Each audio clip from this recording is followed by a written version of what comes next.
ریشه تنفر بین رئال و بارسا از کجا شروع میشه؟ توی سال 1902 باشگاه اف سی مادرید یا همون رئال مادرید امروزی تأسیس میشه و اونا توی اولین تورنمنت رسمیشون یعنی کوپا دلا کروناسیون شرکت میکنن که همون کوپا دل ری امروزیه. اولین رقیب مستقیم رئال مادرید تیمی نبوده جز بارسلونا.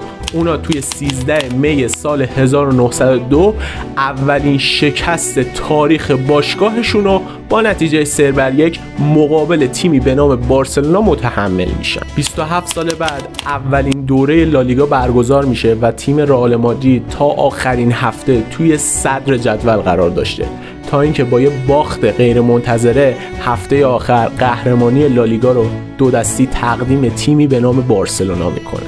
از اون زمان رئالیا از بارسلونا کینه خیلی بدی داشتن تا اینکه تو تاریخ 13 ژوئن 1943 وقت انتقام فرا میرسه. توی اون تاریخ رئال مادرید تونست با حمایت حکومت مرکزی و شخص ژنرال فرانکو سنگین ترین باخت تاریخ بارسلونا رو یعنی همون بازی 11-1 معروف رو به بارسلونا تحمیل کنه و اینطور شد که تنفر بین تیم رئال مادرید و بارسلونا به اوج خودش رسید. فکر میکنی خوره فوتبالی؟ پس چرا منو فالو نداری؟